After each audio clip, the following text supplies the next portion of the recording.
Welcome to T-SAT. This is Bhushan Govindula. ఈరోజు మనం తెలంగాణ ఉద్యమంలో భాగంగా జీవో 610 ఇక్కడ జీవో అంటే ఏంటి గమనిస్తే గవర్నమెంట్ ఆర్డర్ అని అర్థం, అంటే ప్రభుత్వ ఉత్తర్వులు. మరి ఎందుకు ప్రభుత్వం ఉత్తర్వులు ఇవ్వాల్సిన పరిస్థితి ఏర్పడింది, ఎలాంటి కారణాల నేపథ్యంలో, ఎలాంటి ఆందోళన నేపథ్యంలో ఈ ఉత్తర్వులు ప్రభుత్వం నుండి వెలువడ్డాయి గమనించాలి. 1985 నాటికి మనకి జీవో 610 దానికి సంబంధించిన ఉత్తర్వులు అనేవి వెలువడడం జరుగుతుంది. ఇక్కడ ఒక విషయాన్ని గమనించాలి. 1980 దశకం అనగానే దక్షిణ భారతీయ చరిత్రలోనే, ముఖ్యంగా ఉమ్మడి ఆంధ్రప్రదేశ్ చరిత్రలోనే మొట్టమొదటి ప్రాంతీయ పార్టీ అనేది ఆవిర్భవించడం జరుగుతుంది.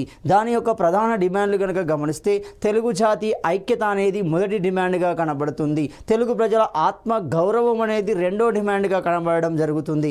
ఇక్కడ ఆత్మగౌరవాన్ని ఎందుకు తీసుకున్నారు అంటే ఆనాటి సినీ రంగానికి సంబంధించిన ప్రముఖ హీరో ఎన్టీ రామారావు అతని యొక్క రాజ్యసభ సభ్యత్వాన్ని, రాజ్యసభ సీటుకు సంబంధించిన విషయాన్ని ఆనాటి ప్రధాని అభ్యర్థిగా ఉన్న, ప్రధానమంత్రిగా ఉన్న రాజీవ్ గాంధీ వ్యతిరేకించడం జరుగుతుంది, అంగీకరించాడు సింపుల్గా గమనిస్తే. అంతేకాకుండా ఉమ్మడి ఆంధ్రప్రదేశ్లో ఉన్న ముఖ్యమంత్రులు, ఉన్నత స్థానాలలో ఉన్న వ్యక్తుల పట్ల ఆనాటి కేంద్రం యొక్క వైఖరి అనేది చిన్న చూపుగా ఉండడం, ఇలాంటి నేపథ్యంలో ఆత్మగౌరవం అనేది వస్తుంది.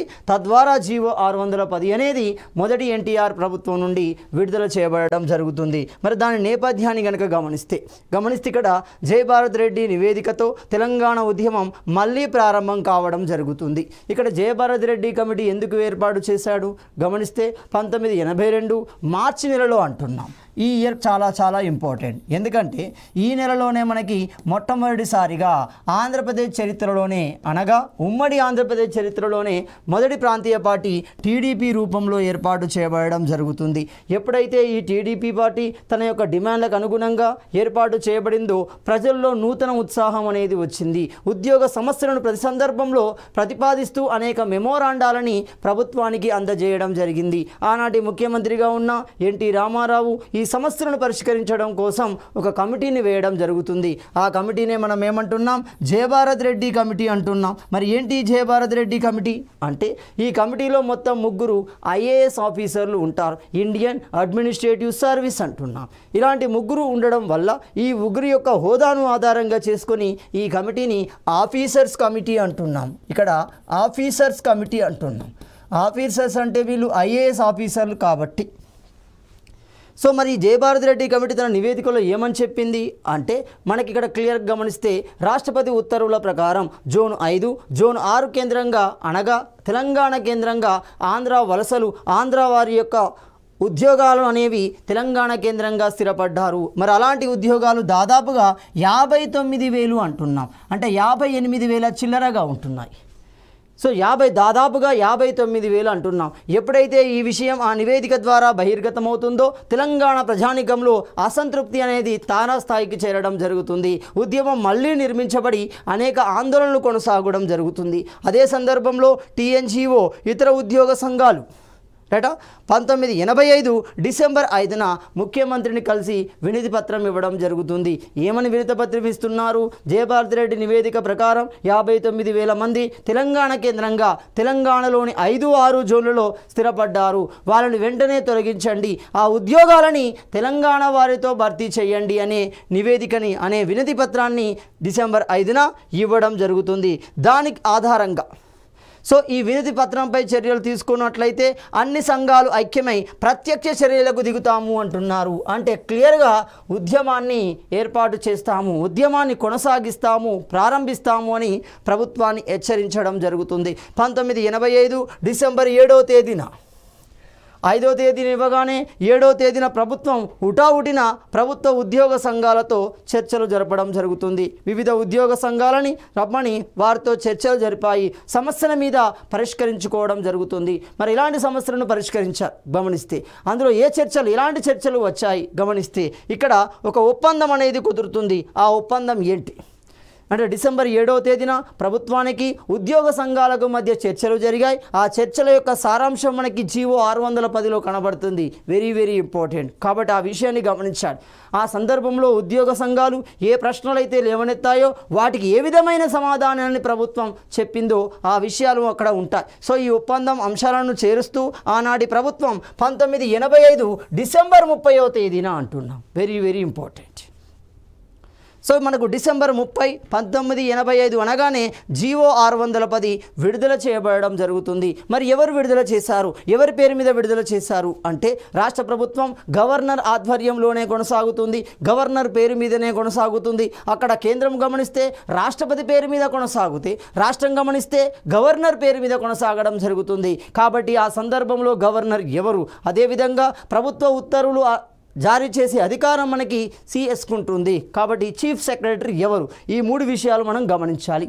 ఒకటోది గమనిస్తే రాష్ట్ర గవర్నర్గా ఉన్న వ్యక్తి ఎవరు, కుముద్బెన్ మణిశంకర్ జోషి అంటున్నాం. సో కుముద్బెన్ మణిశంకర్ జోషి గవర్నర్గా ఉండడం జరుగుతుంది. ముఖ్యమంత్రిగా ఎవరున్నారు, ఎన్టీ రామారావు ఉండడం జరుగుతుంది. మరి సిఎస్గా ప్రభుత్వ కార్యదర్శిగా ఎవరుంటున్నారు గమనిస్తే శ్రావణ్ కుమార్ ఉండడం జరుగుతుంది. అంటే మొత్తంగా శ్రావణ్ కుమార్ ఆనాటి గవర్నర్ పేరు మీద జీవో 610ని ఎప్పుడు 1985 డిసెంబర్ 30న విడుదల చేయడం జరుగుతుంది. మరి ఈ జీవోలో ఏ అంశాలను పొందుపరిచారు, ఎక్కడెక్కడ ఏ అంశాలకి ఏ విధమైన సమాధానాలు ఇచ్చారు గమనిస్తే, సో ఈ ఉత్తర్వు ప్రకారం 1986 మార్చి 31 నాటికి అంటున్నాం. సో మరి 1986 మార్చి 31 నాటికి ఏం చేయాలి, స్థానికేతరులు తెలంగాణ నుండి పంపివేయబడతారు అంటున్నాం. అంటే దాదాపుగా జయభారతి రెడ్డి చెప్పినట్టుగా అటు ఇటుగా 59,000 మంది తొలగించబడతారు. తద్వారా తెలంగాణ ప్రజానికానికి 59,000 ఉద్యోగాలు కల్పించబడతాయి అనేది ప్రజల్లో ఉండే భావన. సో ప్రజలు అనుకుంటున్నారు ఈ ఉద్యోగాలన్నీ మనకు రావాల్సింది, వాస్తవంగా మనకు రావాల్సిందే. కాబట్టి ఈ జీవో ప్రకారం ఏంటి అంటే 1986 మార్చి 31 నాటికి స్థానికేతరులు అనగా తెలంగాణ కేంద్రంగా ఉన్న 5వ జోన్, 6వ జోన్లో ఉన్న స్థానికేతరులు పంపించబడతారు. ఆ స్థానాలు తెలంగాణ వారితో భర్తీ చేయబడతాయి. సో ఈ ఉత్తర్వులలో 6 నిబంధనలు కలిగి ఉంటున్నాయి. మరి జీవో 610లో ఇలాంటి అంశాలు పొందుపరిచారు గమనిస్తే ఇక్కడ మనకున్న నిబంధనలు ఎన్ని ఉన్నాయి, 6 అంటున్నాం. సో 6 నిబంధనల రూపంలో అందులోని అంశాలని పొందుపరచడం జరుగుతుంది. అందులో 5వ నిబంధన చాలా చాలా ఇంపార్టెంట్. ఎందుకు 5వ నిబంధన ఇంపార్టెంట్ అంటే ఇక్కడ అంటే డిసెంబర్ 7వ తేదీన, సో డిసెంబర్ 5న వినతి పత్రం ఇస్తే డిసెంబర్ 7న ప్రభుత్వం ఉద్యోగ సంఘాలతో చర్చలు జరిపాం కదా. ఆ చర్చల్లో లేవనెత్తిన ప్రశ్నలు, వాటికి సమాధానాలు అనేవి మనకి 5వ నిబంధనలో పొందుపరచడం జరుగుతుంది. కాబట్టి ఈ పాయింట్ చాలా చాలా ఇంపార్టెంట్. కాబట్టి 610 జీవోను లోతుగా అడిగే క్రమంలో ఈ ప్రశ్నలని వాళ్ళు సంధించే అవకాశం ఉంటుంది. కాబట్టి క్లియర్గా జీవో 610కి సంబంధించి క్రింది వాణిలో సరికాని అంశాన్ని గుర్తించండి. జీవో 610కి సంబంధించి క్రింది వాణిలో ఇవ్వబడిన సరి అయిన అంశాలను గుర్తించండి. కింద 1, 2, 3, 1, 2 అలాంటి క్వశ్చన్స్ అడుగుతారు చూడండి. అలా అడిగేటప్పుడు ఆ జీవో 610 యొక్క డెప్త్కి వెళ్తాడు. సో క్లియర్గా ఏమవుతుంది, జీవో 610 6 నిబంధనల్లోని 5వ నిబంధన నందు ఉద్యోగ ప్రభుత్వాలకు మధ్య జరిగిన చర్చల సారాంశం అందులో ప్రస్తావించబడుతుంది. మరి ఆ చర్చల సారాంశంలో ఎన్ని ప్రశ్నలు ఇవ్వబడ్డాయి, వాటికి ఎన్ని సమాధానాలు ఇవ్వబడ్డాయో మనం గమనించాలి. ఇక్కడ గమనిస్తే 5వ నిబంధనలో ఉద్యోగుల ఒప్పందం నందు 13 అంశాలు వివరించబడ్డాయి. అంటే ఉద్యోగాలు వివిధ రూపాలలో వాళ్ళ సమస్యలను ప్రస్తావిస్తే వాటిని ఎన్ని అంశాలుగా 13 అంశాలుగా మనకి వివరించడం జరుగుతుంది. మరి ఆ 13 అంశాలు ఏంటి, అందులో మొదటి అంశాన్ని కనుక గమనిస్తే రాష్ట్రపతి ఉత్తర్వుల పరిధికి వెలుపల ఉన్న, అంటే క్లియర్గా ఎగ్జాంపుల్గా మనం గమనించవచ్చు, పేరా 14 గమనించవచ్చు. ఇది కనబడుతుంది, వెలుపల ఉంటుంది చూడండి.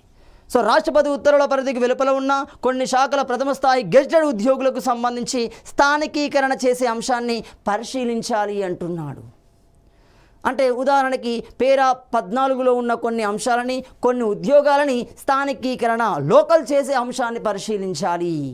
సో అప్పుడేమవుతుంది, మరింత న్యాయం ఏర్పడే అవకాశం ఉండడం జరుగుతుంది అనేది మొదటి అంశం అవుతుంది. 13 అంశాలలో మొదటి అంశం అవుతుంది.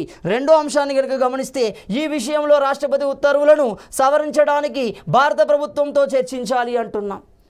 సో ఎందుకంటే మనం ఈ అంశాన్ని చేర్చాలి అంటే ఖచ్చితంగా రాష్ట్రపతి ఉత్తర్వులను సవరించాల్సిందే. రాష్ట్రపతి ఉత్తర్వులు సవరించాలి అంటే మనకు అధికారం లేదు. కేంద్ర ప్రభుత్వానికి మాత్రమే అధికారం ఉంటుంది, భారత ప్రభుత్వానికి మాత్రమే అధికారం ఉంటుంది. కాబట్టి చర్చించి సంబంధిత సవరణ చేపట్టాలి అంటున్నారు. రెండో అంశంగా గమనిస్తే, మూడో అంశంగా గమనిస్తే జోన్ 1 నుండి జోన్ 6 వరకు అంటే మొత్తం ఉమ్మడి ఆంధ్రప్రదేశ్ మొత్తాన్ని తీసుకున్నారు. లోకల్ ఫండ్ ఆడిట్ ఇన్స్పెక్టర్ క్యాడర్తో స్థానికేతర సిబ్బంది కేటాయింపుకు సంబంధించిన విషయంలో రాష్ట్రపతి ఉత్తర్వులను దృష్టిలో ఉంచుకొని సంబంధిత శాఖను పరిశీలించాల్సి ఉంటుంది అంటున్నాడు.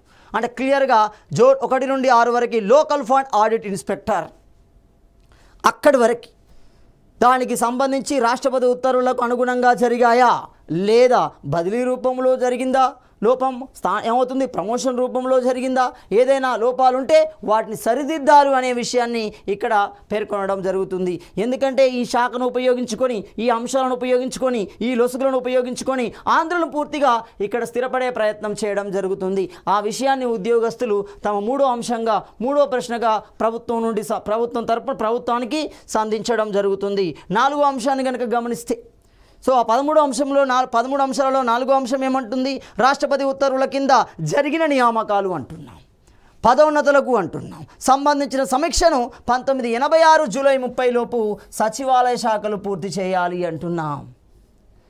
అంటే 1975 అక్టోబర్ 18 నుండి ఇప్పటి వరకు జరిగిన నియామకాలు, అదేవిధంగా పదోన్నతులకు సంబంధించి అవకతవకలు ఉన్నాయి. ఆ అవకతవకలన్నిటిని ఎప్పటి వరకు పరిష్కరించాలి, 1986 జూలై 30 లోపే పరిష్కరించాల్సి ఉంటుంది. పరిష్కరిస్తేనే తదుపరి కార్యాచరణ అనేది క్లారిటీగా వస్తుంది. తదుపరి ఉద్యోగ భర్తీ అనేది దానికి క్లారిటీ రావడం జరుగుతుంది. తెలంగాణకు ఎంత అన్యాయం జరిగిందో అక్కడ క్లారిటీ అనేది తెలంగాణ సమాజానికి అందించబడుతుంది. కాబట్టి 4వ అంశంలో ఈ అంశాన్ని ప్రతిపాదించారు. 5వ అంశాన్ని గమనించాలి. సో మరి 5వ అంశం ఏమంటున్నాడు, ప్రత్యేకంగా తెలంగాణ ప్రాంతాన్ని తీసుకున్నారు. తెలంగాణ ప్రాంతంలో ఏ జోన్లు ఉన్నాయి, 5వ జోన్ ఉన్నాయి, 6వ జోన్ ఉన్నాయి. ఇక్కడ శిక్షణ పొందిన సిబ్బంది కోసం స్థానికేతర అభ్యర్థులు నియమితులైతే టీఎన్జీఓ యూనియన్ ఆ వివరాలను ప్రభుత్వానికి సమర్పించాలి. వారి స్థానాలలో స్థానిక అభ్యర్థుల భర్తీ, శిక్షణా సదుపాయాలను ప్రభుత్వం కల్పిస్తుంది. సో ఈ విషయాన్ని 5వ అంశంలో పేర్కొనడం జరుగుతుంది. అదేవిధంగా 6వ అంశాన్ని కనుక గమనిస్తే, ఉపాధి కల్పనా కేంద్రాలలో ఎంప్లాయ్మెంట్ ఎక్స్చేంజ్, ఇది చాలా చాలా ఇంపార్టెంట్. ఎక్కడ బోగస్ సర్టిఫికెట్లు తయారు చేయబడ్డాయి అంటే ఇక్కడే తయారు చేయబడ్డాయి. చూడండి, అత్యధికంగా బోగస్ సర్టిఫికెట్ల రూపంలో ములికీకి సంబంధించిన నకిలీ పత్రాల రూపకల్పన అనేది మనకి ఉపాధి కల్పనా కేంద్రాలలోనే జరిగింది, ఎంప్లాయ్మెంట్ ఎక్స్చేంజ్లోనే జరిగింది. సో క్లియర్గా గమనించాలి. సో ఆ కేంద్రాలలో బోగస్ రిజిస్ట్రేషన్లకు సంబంధించి వారి దృష్టికి వచ్చిన కేసుల విషయంలో కఠిన చర్యలు తీసుకోవాలి అంటున్నారు. కఠిన చర్యలు తీసుకోవడం కాదు, రికార్డులను క్షుణ్ణంగా పరిశీలించాలి.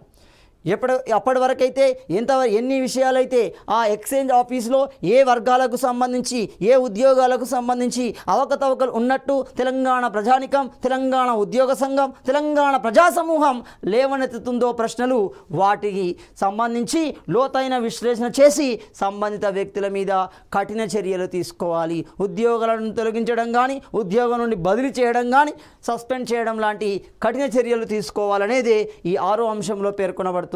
అదేవిధంగా 7వ అంశాన్ని కనుక గమనిస్తే, స్థానిక క్యాడర్ పోస్టులలో స్థానికేతర ఖాళీలు ఉన్నప్పుడు, ఇది చాలా చాలా ఇంపార్టెంట్. ఈ లొసుగును కూడా ఉపయోగించారు చూడండి. అందుకే మీకు గిరిగ్లానీ కమిషన్ గమనిస్తే అర్థమవుతుంది. చూడండి, ఈ విషయాలు అక్కడ ప్రత్యేకంగా స్పష్టంగా చెప్తుంది. అంటే రాష్ట్రపతి ఉత్తర్వులు ఎన్ని రూపాలలో, ఎన్ని లొసుగులను ఉపయోగించి, ఎన్ని విధానాలను అనుసరించారో చెప్పారు చూడండి. దాదాపు 126 అంది చూడండి. దానికి కేవలం వచ్చిన 33% సమాచారాన్ని ఆధారంగా చేసుకుంటేనే 126 రకాలుగా జరిగింది చూడండి. సో ఇవన్నిటిని అది క్షుణ్ణంగా పరిశీలించిందనేది అర్థమవుతుంది. అది ఏకసభ్య కమిషన్ అయినా ఎంత లాజికల్గా ఆన్సర్ తయారు చేసింది చూడండి. సో ఇక్కడ క్లియర్ గమనిస్తే, స్థానిక కేడర్ పోస్టులలో స్థానికేతర ఖాళీలు ఉన్నప్పుడు అదే జోన్కు చెందిన వారు ఇతర జోన్లలో ఉంటే వారి సర్దుబాటు పరిశీలన చేయాలి అంటున్నాము. సర్దుబాటు పరిశీలన చేయాలి. స్థానికేతర ఖాళీ ఎందుకు ఉంటుంది? అసలు రాష్ట్రపతి ఉత్తర్వుల ప్రకారం ఏమని చెప్పారు? మనకి ఇక్కడ జిల్లా స్థాయిలో కనుక గమనిస్తే 80 స్థానిక, 20 ఏమన్నాం ఓపెన్ అంటున్నాం. ఇక్కడ వాడు చెప్పిన విషయం ఈ విషయం చెప్పాడు చూడండి. ఇది ఏం కాదు, 80 ఏం కాదు. ఈ 20లో కొంతమంది ఆంధ్రుడు రావచ్చు, రాయలసీమ వాసులు రావచ్చు, తెలంగాణ వారు ఉండవచ్చు, ఎవరైనా ఉండని. ఓపెన్ కాంపిటీషన్లో మెరిట్ ప్రాతిపదికన ఈ విషయం అనేది భర్తీ చేయబడుతుంది. సో ఇక్కడ ఏమన్నాడు, స్థానికేతర ఖాళీలు ఉన్నప్పుడు, అంటే గీల్లో ఖాళీ కనుక ఉంటే అప్పుడు ఏం చేయాలి, ఇక్కడ నుండే వ్యక్తిని చూడాలి, దాన్ని పరిశీలించండి. తద్వారా ఏమవుతుంది, అక్కడ స్థానికేతరుల యొక్క ఆధిపత్యం అనేది క్రమక్రమంగా తగ్గించబడుతుంది. ఏ ప్రాంతానికి ఆ ప్రాంతం వారే అనే ఒక భావన క్రియేట్ అవుతుంది. తద్వారా 3 ప్రాంతాల మధ్య సయోధ్యత సమతుల్యత ఏర్పడే అవకాశం ఉంటుంది. ఇక్కడ క్లియర్గా గమనించారు. ఆ విషయాన్ని పరిశీలించమని అంటున్నాడు. అదేవిధంగా 8వ అంశాన్ని గమనిస్తే గ్రామ సహాయకుల క్రమబద్ధీకరణకు సంబంధించి సో జోన్ 5, 6లో క్రమబద్ధం కాని కేటాయింపులకు సంబంధించి తెలంగాణ ఉద్యోగ సంఘాలు చేసే ఫిర్యాదులను ఏపీపీఎస్సీ దృష్టికి తీసుకెళ్ళాలి. ఏపీపీఎస్సీ ఏం చేస్తుంది, క్రమబద్ధం కాని కేటాయింపులు జరిగితే వాటిని సరిదిద్దడానికి చర్యలు తీసుకోవాలి. సో మన ఏపీపీఎస్సీకి ఇక్కడ పూర్తి అధికారం అనేది గ్రామ సహాయకుల క్రమబద్ధీకరణకు సంబంధించిన దాని అవకతవకలు, దాని యొక్క క్రమబద్ధీకరణకు సంబంధించిన అధికారం మొత్తం ఏపీపీఎస్సీ చేతిలోకి తీసుకోవడం జరిగింది. అదేవిధంగా 9వ అంశాన్ని కనుక గమనిస్తే 9వ అంశంలో ఏమని చెప్తున్నారు, సర్వీస్ నిబంధన చట్టం కింద నిర్ణీత పద్ధతులలో నవంబర్ 1, 1956 తర్వాత నియమితులైన అసిస్టెంట్ ఇంజనీర్లకు సంబంధించి సాధారణ జాబితా ఖరారు చేయడానికి వెంటనే చర్యలు తీసుకోవాలి అంటున్నాడు. ఏమంటున్నారు, వెంటనే చర్యలు తీసుకోవాలి.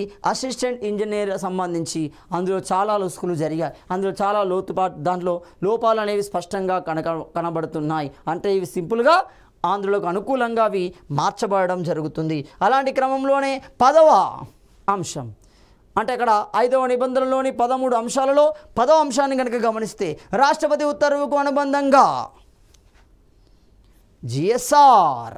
ఏంటి మరి ఇక్కడ జిఎస్ఆర్ అంటే మనకి 3 సందర్భాల్లో అంటే జీవోలకు సంబంధించి వివిధ రకాల ప్రభుత్వ ఉత్తర్వులకు సంబంధించి మనకి 3 పదాలు అనేవి స్పష్టంగా కనబడతాయి. 1 జీవో అంటున్నాము, 2 జిఎస్ఆర్ అంటున్నాము, 3 జీవోఎంఎస్ అంటున్నాము. సో ఈ 3 పదజాలాలు మనకు అప్పుడప్పుడు కనబడుతూనే ఉంటున్నాయి. మరి ఏంటి ఈ 3 పదాల యొక్క అర్థాలు?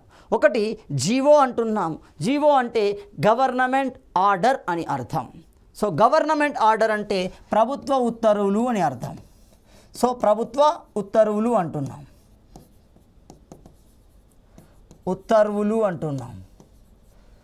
ప్రభుత్వం విడుదల చేసే ఉత్తర్వులు అన్నాం. రెండవది జిఎస్ఆర్ అంటాం. అంటే జిఎస్ఆర్ అంటే గవర్నమెంట్ సర్వీస్ రూల్ అంటున్నాం, అంటున్నాము.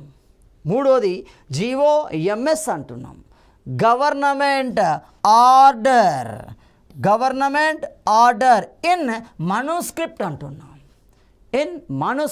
దాన్ని మనం జీవోఎంఎస్ అంటున్నాం. సో ఈ 3 పదాలను మనం క్షుణ్ణంగా గమనించాలి, పరిశీలించాలి, కన్ఫ్యూజ్ కాకూడదు. ఇక్కడ ఏమని ఇచ్చాడు, క్లియర్గా జిఎస్ఆర్ అని ఇచ్చాడు. జిఎస్ఆర్ అంటే గవర్నమెంట్ సర్వీస్ రూల్ అంటున్నాం. ఏంటి ఆ జిఎస్ఆర్ నెంబర్ 523 బ్రాకెట్ ఈ అంటున్నాము.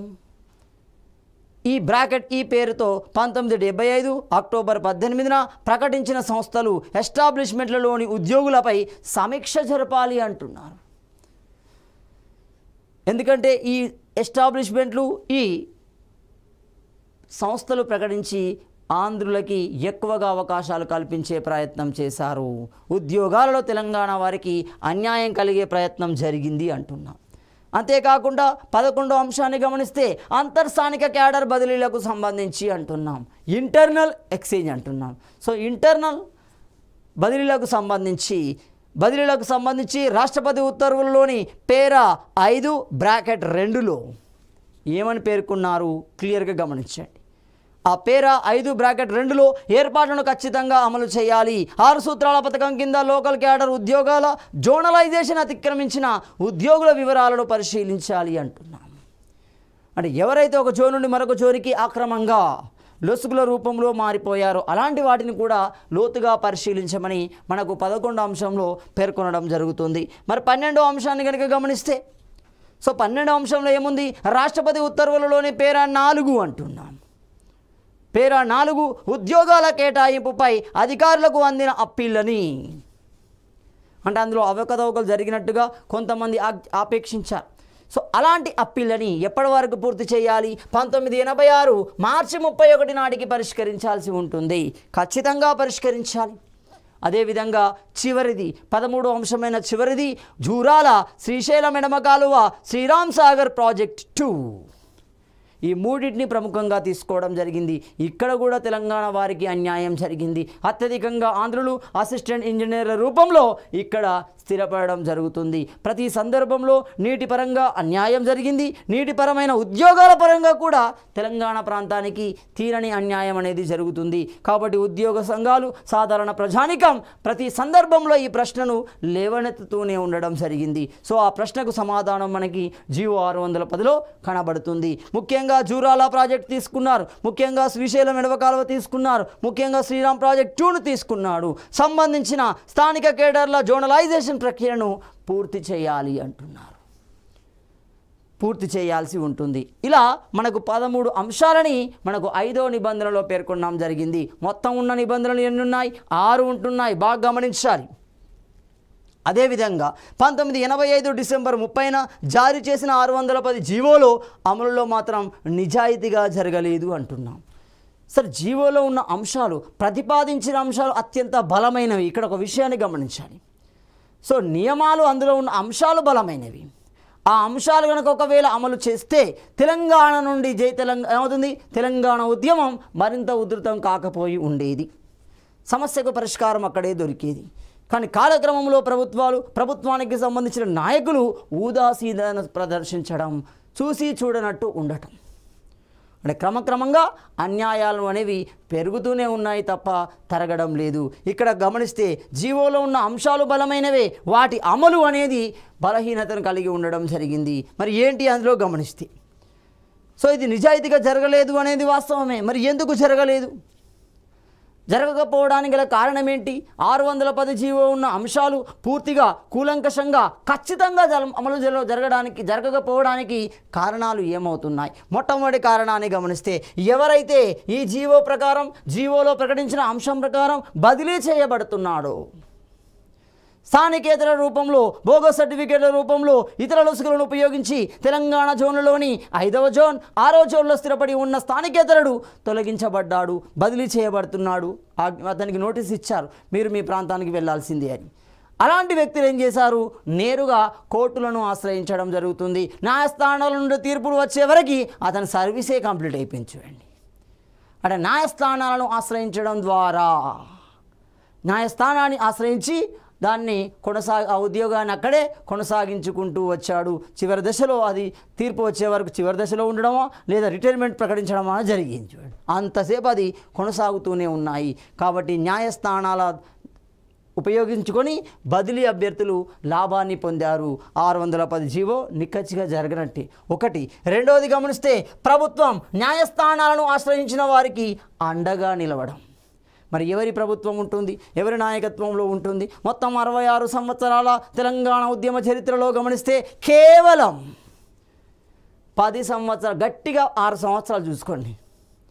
ఎవరెవరున్నారు మనకు? తెలంగాణ ప్రాంతం నుండి ముఖ్యమంత్రులుగా పనిచేసిన వ్యక్తుల్లో మనకి పివి నరసింహారావు ఉంటున్నాడు.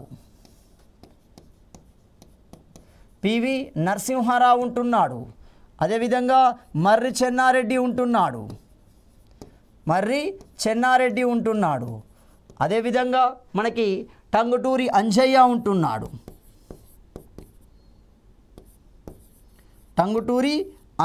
అంటున్నాం. ఇక్కడ జలగం వెంగళరావుని కన్సిడర్ చేయొద్దు. జలగం వెంగళరావు, ఎందుకంటే ఇతని జననం ఆంధ్రాలో జరుగుతుంది, పోషించబడడం మాత్రం తెలంగాణ ఖమ్మం ప్రాంతాల్లో జరుగుతుంది, ఉమ్మడి ఖమ్మంలో ఉంటుంది. సో మనకు గమనిస్తే ఖచ్చితంగా నిక్కచ్చి తెలంగాణ ప్రాంతానికి చెందిన వ్యక్తులు అంటే 3 మాత్రమే ఉన్నారు. అంటే చూడండి, 1956 నుండి 2014 అంటాం. 2014 అంటే 66 సంవత్సరాల చరిత్రలో గట్టిగా మనకి 6 సంవత్సరాలు కూడా లేరు గట్టిగా. సో క్లియర్గా గమనిస్తే ఒక్కరు పూర్తి కాలాన్ని పూర్తి కాలం ఎక్కడిది? 2 సంవత్సరాలు కూడా పూర్తి చేయలేకపోయారు. అంటే ఎంతటి రాజకీయ వివక్షత ఉందో అర్థమవుతుంది. అప్పుడు క్లియర్గా గమనించండి. కాబట్టి మిగిలిన కాలం మొత్తం ఎంత ఆంధ్రుల చేతిలోనే ప్రభుత్వం ఉంది. కాబట్టి ఆ ప్రభుత్వం ఏమవుతుంది 610 జీవో ద్వారా ఎవరు వెళ్ళాలి తెలంగాణ ప్రాంతం నుండి స్థానికేతరులైన ఆంధ్రులే తమ ప్రాంతానికి వెళ్ళాలి, తమ ప్రాంతం వాళ్ళే వెళ్ళాలి. కాబట్టి ప్రభుత్వం వారికి మద్దతు పలకడం జరుగుతుంది, అంతర్గతమైన మద్దతు పలుకుతుంది. బహిర్గతంగా చెప్పనప్పటికీ అంతర్గతమైన మద్దతుని ప్రతి సందర్భంలో ఇస్తూనే ఉంది. ఇది రెండో కారణం అవుతుంది. మూడో కారణాన్ని గమనిస్తే పోస్టులను అప్గ్రేడ్ చేయడం అవుతుంది. తమ వర్గానికి సంబంధించిన తమ కులానికి సంబంధించిన తమకు మద్దతుగా ఉన్న వ్యక్తులను కాపాడడం కోసం తమకు మద్దతులుగా ఉన్న వ్యక్తులను కాపాడడం కోసం కొన్ని పోస్టులని ఉద్దేశపూర్వకంగానే అప్గ్రేడ్ చేయడం జరుగుతుంది. మరి ఎలాంటి పోస్టులను అప్గ్రేడ్ చేశారు గమనిస్తే హెచ్జిటి లాంటి పోస్టులను కనుక గమనించండి. సో హెచ్జిటి లాంటి అత్యధికంగా ఉండే పోస్టులని అప్గ్రేడ్ చేయడం ద్వారా వారికి అన్యాయం అనేది మనకి అన్యాయం జరిగి వాళ్ళకి లాభార్జన అనేది జరగడం జరిగింది. కాబట్టి ఉద్దేశపూర్వకంగానే కొన్ని రకాల పోస్టులని అప్గ్రేడ్ చేయడం ఇది మూడో కారణం అవుతుంది. నాలుగో కారణాన్ని గమనిస్తే ఎల్పిజి విధానాల ఫలితంగా ఉద్యోగాలలో కోత విధించడం ఇక్కడ గమనించాలి. మరి ఎందుకు ఎల్పిజి విధానాల వల్ల ఉద్యోగాలలో కోత అనేది లభించింది? ఇక్కడ గమనిస్తే ఎల్పిజి అంటున్నాము, లిబరలైజేషన్, ప్రైవేటైజేషన్, గ్లోబలైజేషన్ అంటున్నాం. లిబరలైజేషన్ అంటే సరళీకరణ అవుతుంది, ప్రైవేటైజేషన్ అంటే ప్రైవేటీకరణ అవుతుంది, గ్లోబలైజేషన్ అంటే ప్రపంచీకరణ అవుతుంది. ఇక్కడ సరళీకరణ అంటే కఠినంగా ఉన్న నియమాలను సులభతరం చేయడం.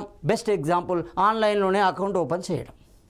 ఇదివరకు ఒక బ్యాంకులో అకౌంట్ ఓపెన్ చేయాలంటే ఆధార్తో పాటుగా మనకి సర్వం కావాల్సి వస్తుంది. ఇలాంటి ఏవి అవసరం లేదు. 2 సైన్లు పెట్టినామా, ఒక జిరాక్స్ ఇచ్చేసినామా, ఆన్లైన్లో అకౌంట్ ఓపెన్ చేసుకున్నామా. అది మనం సరళీకరణ అంటాం. అంటే కఠినమైన నిబంధనలని సాధారణ వ్యక్తికి అనుకూలంగా ఉంచడం, సాధారణ వ్యక్తి స్థాయిలోకి తీసుకురావడం. నెక్స్ట్ ప్రైవేటీకరణ అంటే ఏమవుతుంది? ప్రైవేటీకరణ అంటే ప్రభుత్వం ఆధీనంలో ఉన్న లేదా ప్రభుత్వ ఆధ్వర్యంలో కొనసాగుతున్న ఆ కాలాన్ని, ఆ పదవిని, ఆ విధానాన్ని, ఆ హక్కుని తగ్గించడం. అంటే ఇప్పుడు తగ్గించడం అంటే ప్రభుత్వం యొక్క ఆధిపత్యాన్ని తగ్గిస్తూ ఆ ప్లేస్లోకి ప్రైవేట్ ఆధిపత్యాన్ని కొనసాగించడం. అందులో లాభం ఉంది, నష్టం ఉంది. సో లాభం ఏంటిది, నష్టం ఏంటిది అంటే ప్రైవేట్ రావడం వల్ల సాంకేతికతతో పాటు ఆర్థిక భారం, ఆర్థిక అనుకూలత అనేది ఏర్పడుతుంది. తద్వారా ఉత్పాదకత పెరుగుతుంది, ఉద్యోగస్తుత కూడా పెరిగే అవకాశం ఉంటుంది. సో కాబట్టి ఇక్కడ ప్రైవేటీకరణ, గ్లోబలైజేషన్, ప్రపంచీకరణ అంటున్నాం. సో ఈ ప్రపంచీకరణ వల్ల ఏమవుతుంది? ఒక వస్తువుకి భౌగోళికంగా మనకు గుర్తింపు అనేది వస్తుంది. ఇంకా సింపుల్, ఒక దేశానికి సంబంధించిన సేవలని ప్రపంచ స్థాయితో మమేకం చేయడం, కలపడం. సో దాన్ని మనం ప్రపంచీకరణ అంటాం. మరి వీటి వల్ల ఏం జరిగింది? వీటి వల్ల ఏమవుతుంది అంటే వాటిని ఫోకస్ పెట్టే క్రమంలో సాంప్రదాయ కళలకి, సాంప్రదాయ ఉద్యోగాలకి, సాంప్రదాయ చేనేత హస్తకళ పరిశ్రమలు అనేవి కుదేలు కావడం జరిగింది. క్రమంగా అనేక ఉద్యోగాలు కోత విధించబడ్డాయి.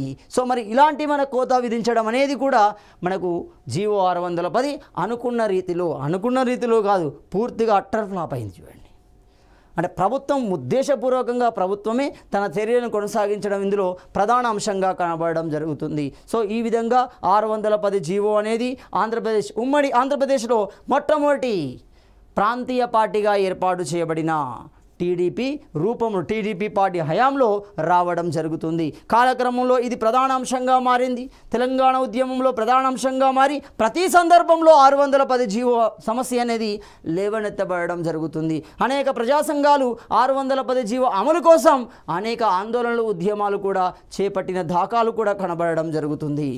సో తదుపరి అంశాన్ని మనము తదుపరి వీడియోలో చర్చించుకుందాం.